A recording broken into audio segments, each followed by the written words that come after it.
रेयांश अपनी पत्नी पर भड़क रहा था। कई महीने से प्रिया नोट कर रही थी। रेयांश हर छोटी छोटी बात पर रिएक्ट करता, लेकिन आज तो हद हो गई। तुम पर सिर्फ मेरा अधिकार है। तुम ये मत भूलो कि अब तुम मेरी पत्नी हो। एक लड़की की शादी के बाद जब उसकी सारी जिम्मेदारी उसके पति और ससुराल वालों की होती है, तो लड़की पर पहला अधिकार भी उसके पति का ही होता है। शादी से पहले तुम्हारी इच्छाएं तुम्हारे घर वाले पूरा करते थे, अब मैं करता हूँ। क्या मैंने कोई कमी रखी? तो हुआ ना तुम पर मेरा पहला अधिकार। रेयांश अपनी पत्नी प्रिया से कहता है। प्रिया भी कब तक गलत बात का साथ देती और चुप रहती। प्रिया बोली, अच्छा मैं कोई सामान हूँ जो तुम मुझ पर अपना अधिकार जमा रहे हो? जो भी बातें आपने अभी अभी कही वो किस वेद पुराण में लिखी है? क्या आपने इन सभी चीज़ों के लिए कोर्ट से या मुझसे सहमत ली थी? मांग में सिंदूर क्या भर दिया? आपने मेरा स्वाभिमान खरीद लिया। आप ये भूल गए, आपने अगर मेरी ज़रूरतों को पूरा किया तो मैंने भी अपने जीवन के इतने वर्ष आपके और आपके परिवार के नाम किया, तो ज़्यादा किसने किया इसका हिसाब लगाइए। तब प्रिया की सास कमला जी वहीं बैठी थी। वो भी बोली, हाय हाय बहू, ये कैसे बातें कर रही हो? कभी औरत भी अपने किए का हिसाब किताब लगाती है? ये तो तुम्हारा फर्ज और शादी के बाद हर औरत पर उसके पति का अधिकार होता है। तुमने कुछ अनोखा नहीं किया जो तुम ऐसी बातें कर सकती हो। प्रिया बोली, तो सासू माँ आपके बेटे ने भी कुछ अलग नहीं किया। उन्होंने भी वही किया जो फ़र्ज था, और कम से कम गलत बात में आप अपने बेटे का पक्ष मत लीजिए। मैं कोई सामान नहीं जो आपका बेटा मुझ पर अधिकार जमाए। मेरे हिसाब से तो मेरे माँ बाप ने जो दहेज दिया उस हिसाब से आपका बेटा मेरा गुलाम हुआ, पर मैंने तो आज तक कुछ नहीं कहा। लेकिन यहाँ भी गलती मेरी है। अगर उस वक्त मैंने आवाज़ उठाई होती तो आज मेरे स्वाभिमान को यूं न रौंदा जाता। कमला जी बहू की बात सुनकर तिलमिला गई। ये कैसी बात कर रही हो बहू? 4 किताबें क्या पढ़ ली और नौकरी क्या कर गई? तुम्हारे तो पाँव वो ज़मीन पर टिक ही नहीं रहे। सुन रहे हो रेयांश, तुम्हारी पत्नी क्या कह रही है? इसलिए मैं कहती थी गांव की लड़की से ही शादी कर लो। सीधी सीधी लड़की को इतनी परेशानी नहीं होती। इसके तो सपने ही इतने बड़े हैं कि यहाँ से इससे समझौता होगा। प्रिया बोली, भूल जाइए, आजकल गांव की लड़कियाँ कोई गंवार नहीं बल्कि शिक्षित हो चुकी हैं। अपना अच्छा बुरा सब समझती हैं। अब कोई लड़की छोटे से बढ़ती गाय नहीं। आप चिंता मत कीजिए, मैं टिकट करवा कर और छुट्टी लेकर आती हूँ। प्रिया और उसकी माँ की बात कमला जी ने सुनी। उनसे जरा सा भी सब्र ना हुआ और उन्होंने दफ्तर फ़ोन करके रेयांश को सारी बात बताई। जब रेयांश घर आया, प्रिया रोज़ की तरह उसकी पसंद का खाना बनाई थी। वो बोला, क्या बात है, आज फिर से कोई बात मनवाने के चक्कर में हो? अब ये मत कहना कि मायके जाना है या उन्हें यहाँ लाना है, क्योंकि मैं तैयार नहीं हूँ। कमला जी मुस्कुरा रही थी। प्रिया समझ गई। वो बोली, आज्ञा की ज़रूरत छोटों को पड़ती है।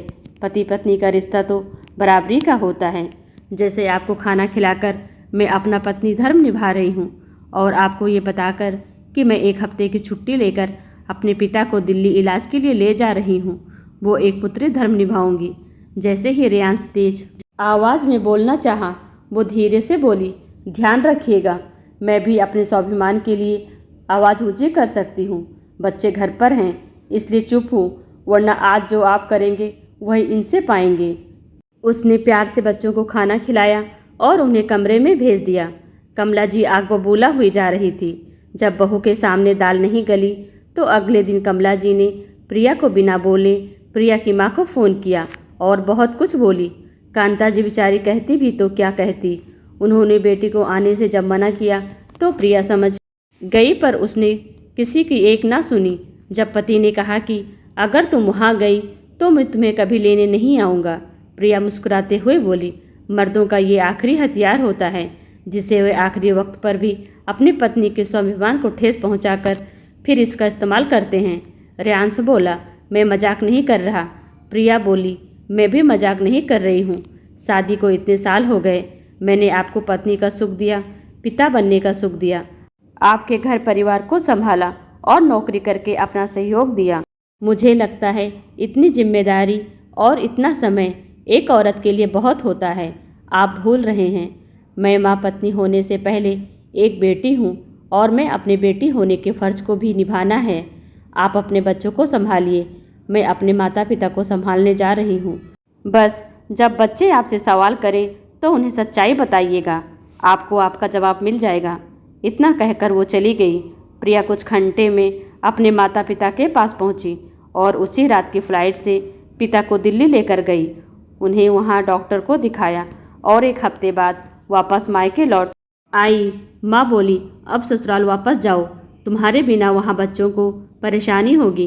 प्रिया बोली, बच्चों की जिम्मेदारी क्या बस एक औरत की ही होती है? क्या औरत पर उसके पति का अधिकार होता है, पत्नी का कोई स्वाभिमान नहीं होता? एक औरत का भी तो अपना मन और अपने खुद पर अधिकार होता है। कुछ वक्त उन्हें मेरे बिना ही संभालने दीजिए। कुछ मर्दों को हर चीज़ आसानी से मिल जाती है, जिसके कारण वो औरतों की कद्र करना भूल जाते हैं, लेकिन जब खुद करना पड़ता है तब शायद उनको एहसास हो। और रियांश को बोलकर ऐसा होने वाला है नहीं, तो जब वो खुद की जिम्मेदारी उठाएंगे तो एहसास होगा। एक ही हफ्ते में रियांश और कमला जी की हालत खराब हो गई। बच्चों के सवालों का जवाब वो दे नहीं पा रहे थे। प्रिया की बेटी जो रागनी 14 साल की थी, उसने अपनी माँ को फ़ोन किया और सारी बात बताई। प्रिया ने उसे समझाया। रागनी उस दिन शांत हो गई। अगले दिन वो अपने छोटे भाई का काम कर रही थी तो रियांश बोला, मेरी बेटी तो बड़ी हो गई, अपने भाई का ध्यान रखती है। रागनी बोली, मैं इसका ध्यान रखती हूँ पर कभी अधिकार नहीं दिखाऊंगी।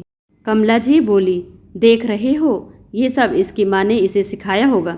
रियांश बोला, नहीं माँ, कोई भी माँ अपने बच्चों को गलत बात नहीं सिखाती। हो ना हो, हम जो कर रहे हैं उसी का ये असर है।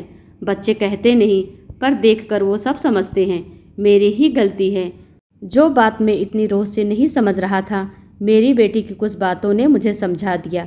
आप सोचिए, कल को अगर प्रिया के पिता की जगह मैं रहा तो मुझे कैसा लगेगा। रियांश ने अपने एक दोस्त को उसी शहर में सास ससुर के लिए घर ढूंढने को कहा और शाम में प्रिया को फ़ोन करके बोला, मैं नाराज़ क्या हुआ, तुम तो मुझे भूल गई। इतने साल का साथ क्या इतना कमज़ोर होता है कि साथी अगर भटक जाए तो क्या अगला उसे भूल जाता है? प्रिया बोली, मैंने तो खुद पर और अपनी हर खुशी पर आपको पूरा अधिकार दिया। आपने खुशी और अधिकार चुना और जिम्मेदारी और मेरे स्वाभिमान को भूल गए। आज ज़रूर बच्चों ने आपसे कुछ ऐसा कहा होगा जिसके कारण आपका एहसास जागा। काश कि आप मेरी जगह रहकर देखते, तब आपको मेरी परिस्थिति समझ में आती। रियांश को अपनी गलती का एहसास हो चुका था। कमला जी को थोड़ा वक्त लगा, आखिरकार उन्हें मानना ही पड़ा। रियांश बड़े आदर के साथ प्रिया को वापस लेकर आया और कुछ महीनों के बाद उसके साथ जाकर एक घर उसके माता पिता के लिए लिया। वक्त रहते उन्हें शिफ्ट किया ताकि प्रिया परिवार और माता पिता दोनों को संभाल सके। अब प्रिया को कोई दिक्कत नहीं होती, अपने घर और माता पिता की जिम्मेदारी को अच्छे से निभा पा रही है। दोस्तों, आपको यह कहानी कैसी लगी कमेंट कर हमें ज़रूर बताएं। वीडियो को लाइक कर चैनल को सब्सक्राइब करना बिल्कुल भी ना भूलें। Thanks for watching.